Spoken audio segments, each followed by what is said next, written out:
Story ఏం లేదు పెద్ద. సాంగ్స్ ఎలా ఉన్నాయి? సాంగ్స్ లేవు, 2 సాంగ్స్. సినిమా అయితే యావరేజ్ ఉంటుంది. ఏదో రొమాంటిక్ యాంగిల్లో కొంచెం సాంగ్స్ రిలీజ్ చేశారు కానీ అన్ని పెట్టలేదు, మొత్తం డిలీట్ చేస్తారు. కొంచెం పర్వాలేదు, కాకపోతే పాత అవగానే కొత్త జాడీలు వేసారు అనిపించే ఫీలింగ్ అయితే ఉంది. కాకపోతే విజయ్ దేవరకొండ లుక్ బాగుంది. ఎలా ఉందండి సినిమా? బాగుంది. యావరేజ్. బాగుందన్న సినిమా ఎలాగ ఉంది? వీడియో యాక్టింగ్ చాలా బాగుంది. హృదయం లోపల సాంగ్ అయితే లేదు, ఆ సాంగ్ రెగ్యులర్ సాంగ్ అయితే బాగుంది. బట్ ఓవరాల్ వీడియో యాక్టింగ్ చాలా బాగుంది. ఫైట్ సీన్స్ అవి ఉన్నాయా? ఉన్నాయి. ఏంటి పబ్లిక్ ఏంటి మెసేజ్ ఇచ్చారు? అంతే ఎందుకండి అడుగుతున్నారు.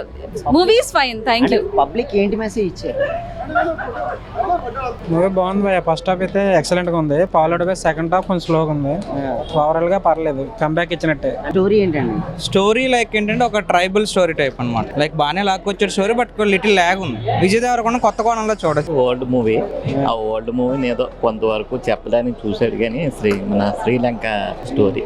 మెసేజ్ ఇది kind of Salaar movie stuff లా ఉంటది, బ్రదర్స్ లవ్ అంతే. సినిమా అయితే బాగుంది, కొత్తగా అనిపించింది. కాకపోతే మేము ఎక్స్పెక్ట్ చేసిన దానికన్నా అంత రేంజ్ లో అనిపించలేదు. మేము ట్రైలర్ చూసి టీజర్ చూసి ఒకలా అనుకున్నాం, సినిమా చూసినప్పుడు వేరేలా ఉంది. వన్ టైం వచ్చు, పక్కగా చూడొచ్చు. విజయ్ దేవరకొండ పెర్ఫార్మెన్స్ మాత్రం వన్ మ్యాన్ షో. సినిమా మొత్తానికి విజయ్ దేవరకొండ అండ్ సత్యదేవ్ వీళ్ళిద్దరు నించోబెట్టేస్తారు సినిమా మొత్తాన్ని. ఎక్కువ చూపించారు లవ్ స్టోరీని, ఇంకా సాంగ్స్ ని ఏం చూపించలేదు. స్టోరీని ఎక్కువగా ఫోకస్ చేసి మూవీ తీశారు. బ్లాక్ బస్టర్ కష్టం అండి, సూపర్ హిట్.